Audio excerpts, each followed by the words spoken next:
the world would not be the same. Few people laughed. Few people cried. Most people were silent. I remembered the line from the Hindu scripture, the Bhagavad Gita. Vishnu is trying to persuade the prince that he should do his duty, and to impress him takes on his multi-armed form and says, "Now I am become death, the destroyer of worlds."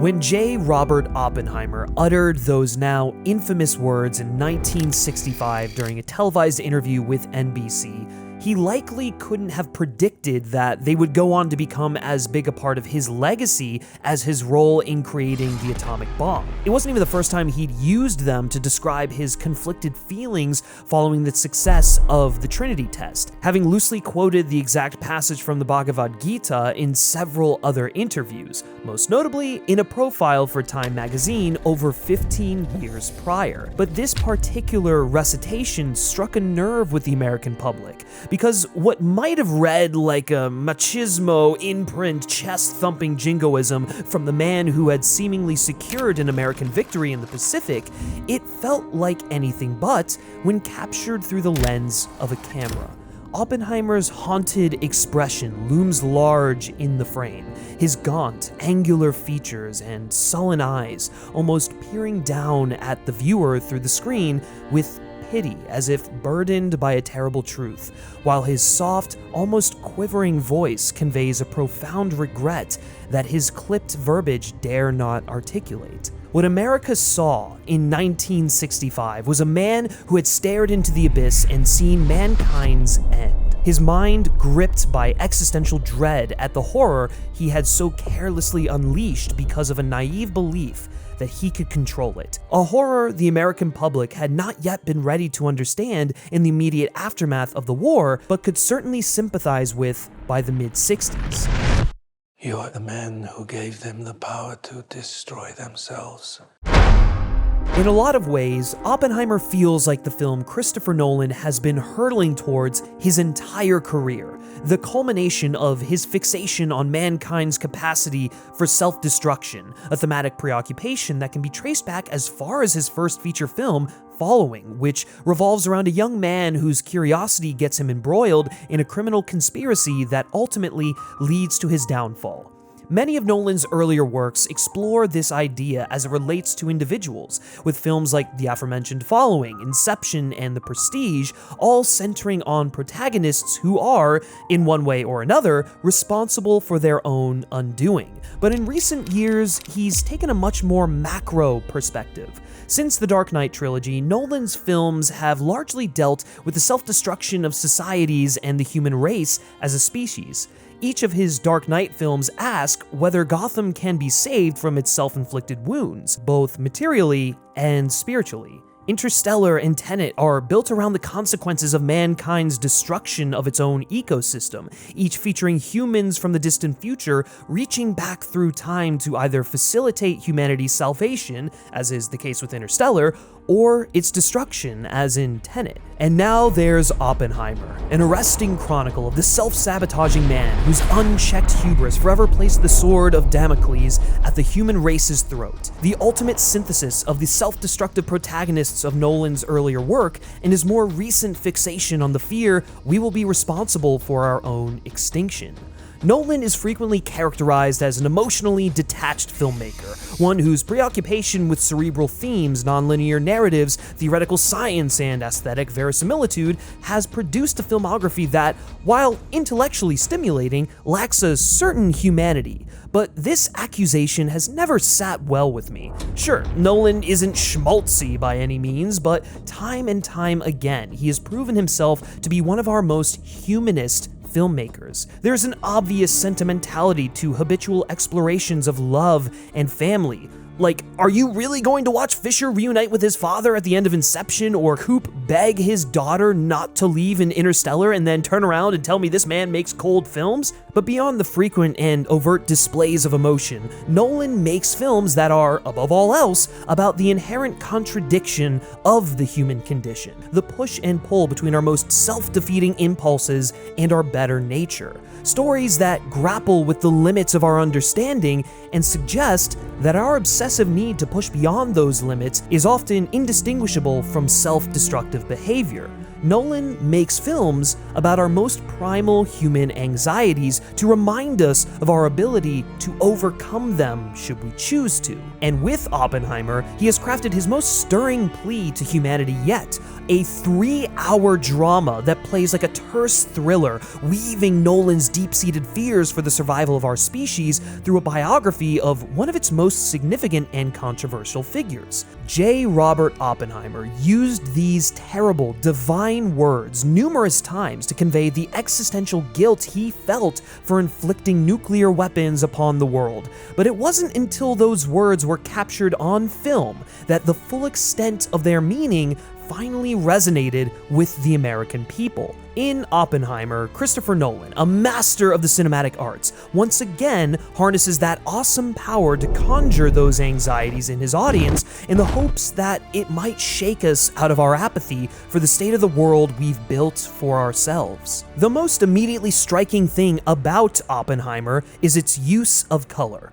Nolan approaches the famed physicist's life in characteristically non-linear fashion, weaving together 3 distinct timelines, one set during his early career as he travels Europe, learning from the greatest minds of his time, one set during the war, chronicling the development of the Manhattan Project, and one set in the fallout of the war. But he then splits the film further again, having one half play out in color and the other in black and white. The color sections of the film assume the perspective of Cillian Murphy's Oppenheimer as he recounts his story for the committee assigned to review his security clearance, while the black and white segments are told from the point of view of Robert Downey Jr.'s Louis Strauss, a cunning politician and former chair of the U.S. Atomic Energy Commission, whose confirmation hearing to become Secretary of Commerce frames his account of events.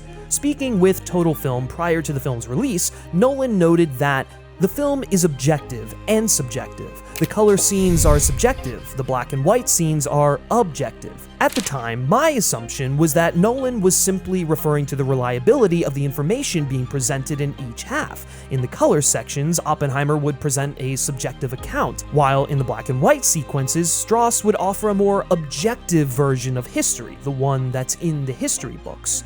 But when watching the film, it became immediately apparent that this wasn't the case whatsoever. Strauss's version of events is just as colored by his personal biases as Oppenheimer's. So then what did Nolan mean by this objective-subjective delineation?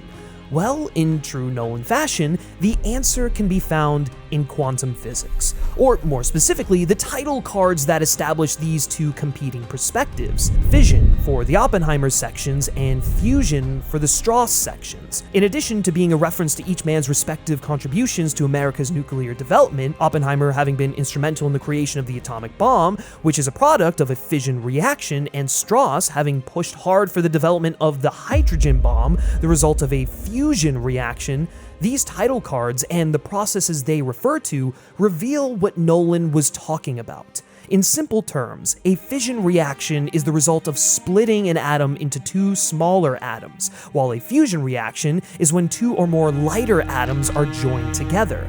Nolan uses these 2 opposite nuclear processes to demonstrate the opposing ways in which Oppenheimer and Strauss view the world. Oppenheimer's worldview is akin to the fission bomb he built, reflecting his attempts to have it both ways, to separate his personal morality from his actions like splitting an atom. Oppenheimer is a man of many contradictions, a communist who won't join the party, a New York Jew who doesn't know Yiddish, a great theorist who can't do the computations in the lab, and a serial womanizer who wants to be needed by the women in his life. But rather than seeing these paradoxes as mutually exclusive, Oppenheimer insists that these contradictory states can coexist, a belief derived from his lifelong obsession with quantum theory, which he describes as a science of paradoxes that should not work, yet do. As a result, Oppenheimer tends to see his morality as subjective. He can act in ways that contradict his idealism because, in his mind, he can make these contradictions coexist. His internal compartmentalization is fundamentally no different to the compartmentalization that Matt Damon's General Leslie Groves and the US Army impose on the Manhattan Project in order to secure the highly sensitive research being conducted, a sanction Oppenheimer recognizes as counterintuitive when it's forced onto him by external forces, but willingly embraces in his private life in order to avoid having to reconcile the divide between his actions with his ideals. But just as the government's efforts to compartmentalize the Manhattan Project buckle against the resistance of the scientists they're attempting to restrain, Oppenheimer's mental compartmentalization is strained the longer he tries to maintain it, a self-imposed burden he struggles with throughout the color sections of the film. Oppenheimer almost instinctively follows his curiosity wherever it will take him, with little regard for how these impulses might betray his ideals. But then, every time these actions inevitably produce consequences he didn't intend for, rather than confront the contradiction, he disengages. His mind simply will not allow him to confront the fact that these contradictions are mutually exclusive because the cognitive dissonance would be too much to bear. His mind has split the atom, but is unwilling to accept that what follows is a devastating explosion. We see this tension most clearly in his relationships with Jean Tatlock, a beautiful young communist played by Florence Pugh, with whom Oppenheimer becomes romantically entangled. Their relationship plays like a microcosm of Oppenheimer's paradoxical worldview. He pursues a relationship with Tatlock, knowing full well he's only interested in non-committal tryst, and then willfully turns a blind eye to how his prolonged involvement with her is affecting her. Over time, Tatlock becomes invested in their relationship, but grows frustrated with the fact it won't become anything more than a casual fling. She confronts Oppenheimer about this, asking him to stop bringing her flowers. She can't understand why he'd perform such a romantic gesture if this is just a hookup, knowing how it affects her. But rather than be sensitive to this request, Oppenheimer disregards it and continues to bring flowers anyway because he feels the need to. He refuses to acknowledge the contradiction between how he treats the relationship and how he's acting within it, but won't change either because it would mean recognizing these two ideas cannot coexist. So in the end, when external pressures force him to break things off with Tatlock for good, it is too late. She has become so attached that the separation and its real-world consequences destroy her. In one of the most powerful scenes in the film, Oppenheimer's wife, Kitty, played with equal parts severity and sincerity by the incredible Emily Blunt, confronts a distraught Oppenheimer and delivering the most important line of the movie: "You don't get to commit the sin and then ask all of us to feel sorry for you when there are consequences." In this moment, she's talking about his paralyzing grief for his dead mistress, but she might as well be talking about his attitude towards the bomb he's building. Indeed, the latter half of the film hinges on Oppenheimer grappling with the consequences of his actions, catching up with his sense of morality. The committee interviews that frame these color sections of the film play out like self-flagellation, with Oppenheimer refusing to stand up for himself in the face of serious attacks on his character, almost as if an act of penance for what he's done, a fact Kitty points out, having grown increasingly frustrated with his unwillingness to fight back. But more than just self-punishment, Oppenheimer's unwillingness to fight back is yet another attempt to shield himself from the dissonance between his morality and his actions, an attempt to keep the split atom that is his worldview in stasis so that it cannot detonate. But as the film goes on, the goal becomes less and less attainable. Towards the beginning of the film, Nolan intercuts intense, emotional beats with images of quivering wavelengths and massive detonations to not only allude to the genesis of the idea that will become the atom bomb, but to visualize the erratic instability of Oppenheimer's paradoxical mind. As the film goes on, these little glimpses into Oppenheimer's mind begin bleeding into reality, like when memories of his affair with Tatlock starts playing out in the interrogation room, with Tatlock glaring at his wife as if to twist the knife of his betrayal as he rolls over and lets the committee air their dirty laundry to the world. This visual motif comes to a head in what is undoubtedly my favorite scene in the film, the best scene in the film, one of the greatest, if not the greatest scenes Christopher Nolan has ever constructed, which is insane to say because the man has created nothing but brilliant scenes after brilliant scenes. I mean, there's a list too long out there to describe the incredible work that he's done, and yet this is the scene that will stick with me for a long time. Following the successful deployment of nukes on Hiroshima and Nagasaki, Oppenheimer goes to address a crowd, but as he speaks, he becomes overwhelmed by the dissonance of what he's done. Throughout the film, we have seen Oppenheimer's rationale for building the bomb shift to accommodate his morals, constantly moving the goalposts until they can no longer be moved. In the beginning, he treats it as a purely academic endeavor, despite knowing full well the intended purpose of the bomb. Once that fact becomes undeniable, he starts to convince himself that the bomb must be finished as a deterrent, an excuse that gradually morphs into a justification for using the bomb, claiming that people will need to see it in action before they can understand why it should never be used again. However, all this rationalizing comes crashing down in an instant when he's confronted by the rapturous applause of a crowd gleefully celebrating the mass killing of hundreds of thousands. In this moment, he is forced to confront what he's told repeatedly in the build-up to this moment, that the bomb won't create an enduring peace, it will simply beget more bombs. And this realization clashes so violently with the morality he has tried to hold at arm's length that it's as if the bomb is going off again in the auditorium. As spectacular and horrifying as the Trinity test sequence is, and don't get me wrong, that is spectacular, another one of the all-time Nolan greats, this surreal little auditorium sequence feels like the true bomb drop moment. Nolan weaves a blood-curdling scream through the cheering crowd before cutting the sound of the audience entirely. The room vibrates as it's bathed in the blindly white light of an atomic blast, and the camera, assuming Oppenheimer's POV, lingers on the peeling face of a young girl in the front row. Under Oppenheimer's feet is a charred corpse, which he has inadvertently plunged his foot clean through. The wall between the split atom that is his action and intentions has broken down, and he can't cope with the ensuing reaction. This happens again later in the film when Oppenheimer is confronted by Jason Clarke's Roger Robb, the hardline prosecutor tasked with questioning him. When grilled about the contradiction between the values he's expressing and the things he has done, the world once again becomes enveloped in a blinding white light, visualizing the collapse of the carefully maintained paradox that is Oppenheimer's subjective morality. Conversely, Strauss's view of morality is fittingly far more black and white. Nolan likens his worldview to a fusion reaction because, unlike Oppenheimer's subjective view of things, Strauss's morality is an absolute, as the fusion of two atoms. There is no room for contradiction, no paradoxes, it's as cut and dry as the pronunciation of his name.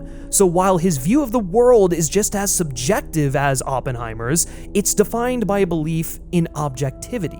To Strauss, one's actions and one's morality must be aligned. There is a single objective truth, and throughout the film, he attempts to define it, bending reality to conform with what he believes that truth to be, like a physicist fusing atoms. The entire third act of the film, an explosive courtroom drama ripped right out of Oliver Stone's JFK, which, by the way, go watch JFK because it's the perfect sequel to this film and Oliver Stone's best movie, I'm just gonna say it right there, revolves around Strauss's Machiavellian scheme to present a definitive black and white account of history, one filtered through his own supposedly objective perspective. He asserts his view of the world by convening a panel to reach a predetermined conclusion regarding Oppenheimer's security clearance, and then attempts to control the narrative during his Senate hearing, arranging for testimony that he believes will validate his understanding of reality. But, like with Oppenheimer, this effort is ultimately in vain, because the cruel irony of the film, the tragedy even, is that for as different as fission and fusion reactions are, at the end of the day, they're just two routes to the same terrible end, two means of generating a devastating nuclear reaction. And that's exactly what happens. Oppenheimer and Strauss may see the world in completely different ways, but they have one thing in common: they are self-defeating. Oppenheimer's inability to reconcile his moral intentions with his participation in the Manhattan Project produces a weapon that is immediately taken out of his hands and used to commit unspeakable crimes against humanity by men who have repeatedly demonstrated that they're just as willing to separate their actions from their supposed morals. Just as it compartmentalized the Manhattan Project, the US government convinced itself and the world that it must use the bomb against an enemy already on its knees in order to end the war, knowing full well the devastation it will cause. Likewise, Strauss's attempts to force the volatility of reality into a cohesive whole and define reality in his own terms blows up in his face, exposing him as the craven opportunist he is and ending the political career he'd spent his adult life building. What's remarkable about the way Nolan tells this tragic story is in the way he resists the pull towards apologetics. Oppenheimer and Strauss are both tragic figures, no doubt about it, but they're not tragic heroes, an important distinction that often gets blurred in biopics like this. Nolan never loses sight of the fact that this is a tragedy of the character's own making. Their differing worldviews are sincere, but their actions are largely driven by ego. Both men think this story is about them and act in ways that reflect this solipsism. So while the film seeks to understand their actions with an open mind, it never paints them as victims, no matter how much both men seem to believe they are. I think the sequence Nolan chooses to introduce Oppenheimer with is incredibly telling in this regard. When we first meet a young Oppenheimer, he's having a tough time at Cambridge. He's painfully homesick and struggling to grasp the practical aspects of his studies. When his lab professor humiliates him in front of the class, he reacts rashly, injecting cyanide into his apple before leaving for the day. Although his conscience kicks in the next morning and he races to dispose of the apple before it can be eaten, only narrowly preventing Kenneth Branagh's Niels Bohr from biting into the apple, the fact he did it in the first place tells us everything we need to know about Oppenheimer. He's brilliant, but consumed with his own ego, an ego so fragile that he will allow himself to do heinous things to satisfy it. Heinous things that have unintended consequences, such as nearly killing his idol, Niels Bohr. It's this same egotism that fuels his work at Los Alamos. From the very beginning of the project, the people close to Oppenheimer warn him of the potential consequence of this pursuit. When he tries to recruit his longtime friend, Isidore Isaac Rabi, played impeccably by David Krumholtz, like, this man should be in the Best Supporting Actor conversation if it wasn't for Robert Downey Jr., but good God, David Krumholtz is incredible. Anyways, Rabi initially declines, not wanting to help 3 centuries of physics culminate in a weapon of mass destruction. In response to this, Oppenheimer tries to rationalize the project, claiming that if they don't do it, someone else will. Either the Americans will find a physicist with even fewer qualms about building a weapon of mass destruction, someone like Teller, or the Nazis will build one first. And while there is a kernel of truth to this sentiment, the film suggests it isn't necessarily the whole truth. While the Nazis were indeed attempting to build a bomb, early into the Manhattan Project, Bohr informs the team that this endeavor isn't as far along as they had originally thought.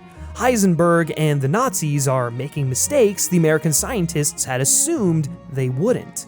A fact Oppenheimer himself already seemed to recognize, noting that Hitler's inability to see quantum physics as anything more than a Jewish science would likely impede the development of a Nazi nuke. These revelations paint Oppenheimer's justification for participating in the Manhattan Project as a kind of self-fulfilling prophecy. He convinces himself the development of the bomb is inevitable with or without his help, so he gets involved, thus making the development of the bomb inevitable. Nolan further impresses the idea that building the bomb is more than just a project for Oppenheimer through his relationship with Los Alamos itself. While camping there with his brother and a fellow professor at Berkeley, Ernest Lawrence, who I'm told is played by Josh Hartnett, but I could swear it's actually Aaron Sorkin, Oppenheimer expresses a dream to combine his love of physics with his desire to live in Los Alamos. And through the Manhattan Project, he finds a way to do just that. Oppenheimer transforms Los Alamos into the heart of the operation, literally, positioning it as the crossroads of a national network of scientists and erecting a small town for which he serves as the mayor, sheriff, and patron saint. A kind of cult of personality forms around Oppenheimer at Los Alamos, as the scientists' loyalty to and respect for him turns into reverence, with Lawrence even calling him the most important person on the project.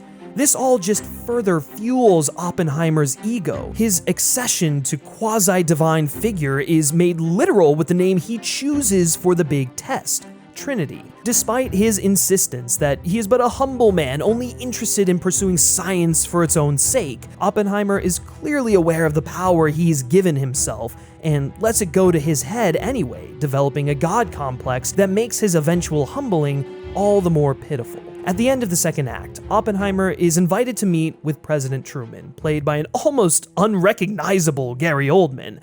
During their brief conversation, he expresses regret over the use of the bomb he helped build, stating, "There's blood on his hands." For this admission, he receives a dressing down from the president, who sharply tells him that Hiroshima isn't about him. Within the scene, this line is meant to play somewhat ironically. Truman is suggesting that it's actually about him, the man who gave the order to drop the bomb. But as Oppenheimer staggers away from the confrontation, overhearing Truman call him a crybaby on his way out the door, the audience is left with the impression that both of these men are more concerned with their place in history than whether there will be anyone left to remember it. Because the truth is, Hiroshima wasn't about Oppenheimer or Truman. It was about the innocent Japanese civilians who were incinerated and poisoned by the blast. The very people Oppenheimer can't bring himself to look at when he's shown footage from the ground in the aftermath of the bombings. Nolan said in interviews prior to the release of the film that his intention for the film wasn't to condemn his subjects, but to understand them, and that's apparent throughout. But moments like this are hard to read as anything but a condemnation. The film clearly has sympathy for the awful position Oppenheimer found himself in, but it doesn't forgive him just because he finally found a conscience after the fact.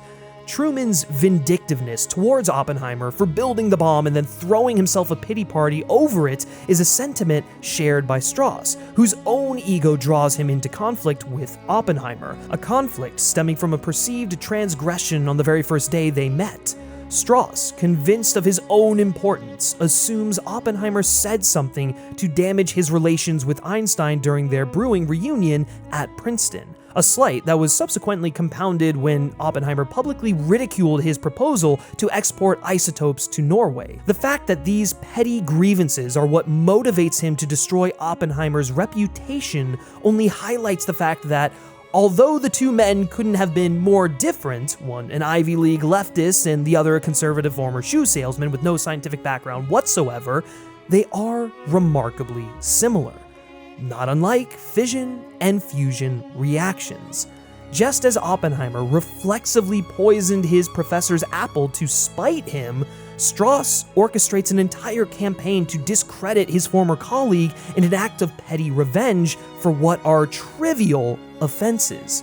On some level, Strauss resents Oppenheimer for being the man he wants to be, namely someone beloved and respected by the scientific community, the father of the atomic bomb.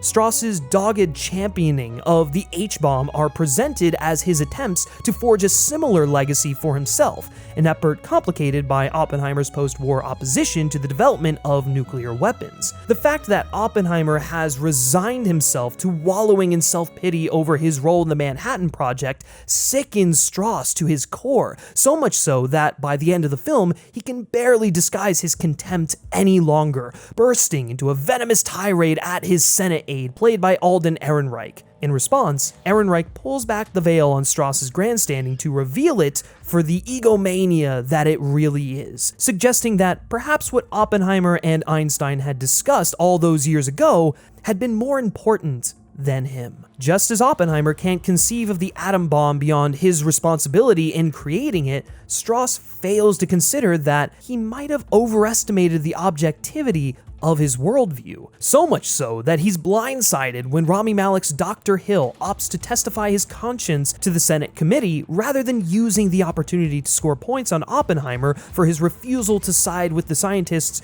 who tried to prevent the bomb from being used in the final days of the Manhattan Project. Strauss's myopic narcissism undermines his entire scheme, because sometimes the truth is necessary, because it's more important to stand up for what's right. Beyond ego and hubris, Oppenheimer is fundamentally a story about how humanity's short-sightedness will be its demise.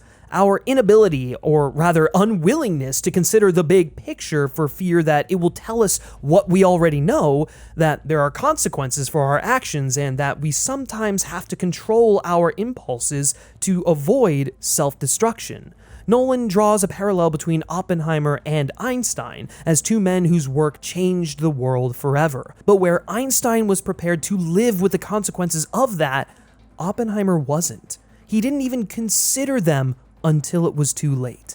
Einstein notes that the world will blame him for starting this horrific chain reaction, just as he tried to blame Einstein for laying the foundation on which his work was built.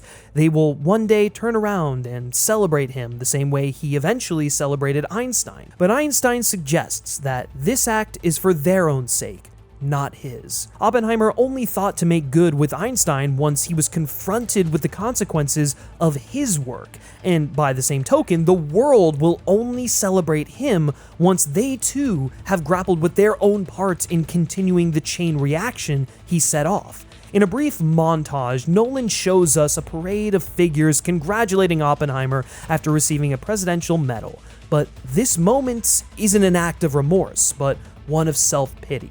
They celebrate him because they finally understand why he did what he did, because now they've done it too. In this way, Nolan suggests that until we come to understand the actions of the people who set off the chain reaction, we're doomed to perpetuate it until oblivion. A fear punctuated by the gut-wrenching image of the world rapidly being consumed by nuclear fire. This hellish vision is bookended by Oppenheimer's tormented stare, which Nolan frames in a way that seems to deliberately mirror the iconic close-up from his 1965 interview with NBC, the moment that gave us our first unfiltered glimpse into the mind of the man who destroyed the world. Taking a step back, it's kind of hard to believe that J. Robert Oppenheimer and Louis Strauss aren't just products of Christopher Nolan's imagination. He couldn't come up with a more quintessentially Nolan story if he tried. Perhaps this is why Robert Pattinson felt compelled to gift him with a collection of Oppenheimer's speeches to commemorate their work together on Tenet, a film that's plot is set in motion by a scientist who is explicitly likened to Oppenheimer, but ultimately does what he couldn't, dismantling their fearsome weapon before it could be used. Everything about this film feels like a refinement of the artistic sensibilities we've seen Nolan developing for over 2 decades now. The pacing is frenetic as it jumps between two periods and perspectives, but is never hard to follow. Nolan cleverly uses color and specific actions to orient the audience in the specific time and place of each moment, effortlessly utilizing non-linear structure to create an impression of who Oppenheimer and Strauss were in a way that a straightforward telling of this story simply couldn't have achieved. The stacked cast, many of whom I've made a point to identify throughout this video, also serve to orient the audience. In a story with so many moving parts and twice as many characters, it'd be incredibly easy to get lost. But Nolan employs his bevy of familiar faces to act as touchstones for the audience. I didn't catch Kenneth Nichols' name on first viewing, but I recognized Dane DeHaan, just as I recognized Jack Quaid and Benny Safdie and Alex Wolff. That familiarity made it easier to keep track of who was who, while also drawing on the on-screen personas of these actors to imbue what are minor parts with a ton of personality. And what's even more astounding is that no one is shortchanged.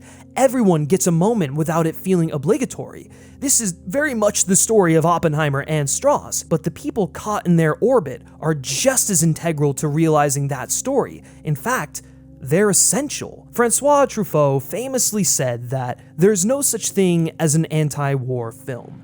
He said this because of how cinema tends to inherently glorify its subjects. The mere act of depicting the violence of war, whether it be exciting or horrifying, makes it seem worthwhile on some level. And the same can be said of biopics. We don't make movies about unimportant people, so making a movie about Oppenheimer and Strauss could easily become an act of glorification, placing these men on a pedestal even if only to criticize them. And without this massive cast of supporting characters, it would be easy to get lost in the grandeur of Oppenheimer's significance. But Nolan's deliberate efforts to provide insight into the people whose lives these men touched, for better or worse, is essential in dispelling that illusion. It moves the focus of the film away from merely depicting the actions of Oppenheimer and Strauss, and instead foregrounds their impact on others. We, the world, are what Nolan is concerned about here, and these side characters crystallize that focus.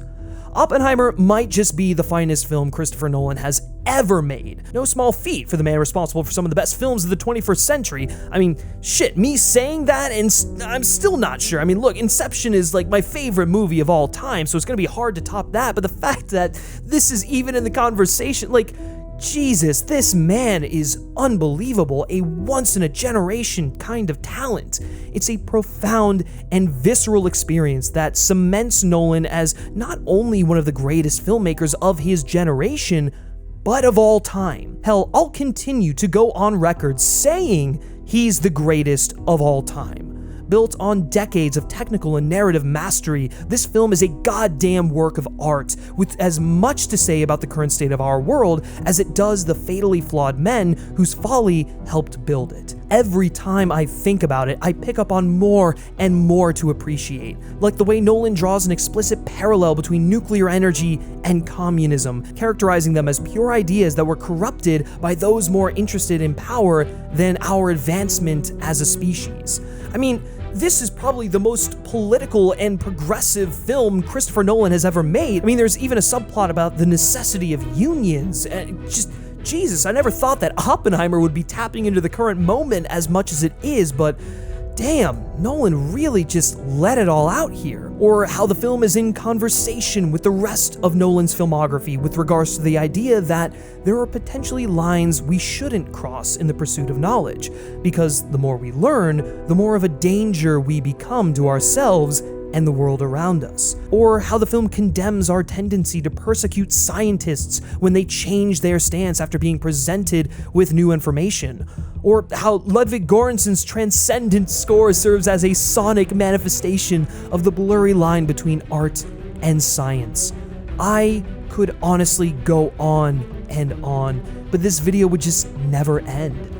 Oppenheimer is a seemingly endless wellspring of beautiful and compelling ideas, and I can't wait to continue finding new aspects to pore over for years to come with what is one of the greatest achievements in film of the 21st century.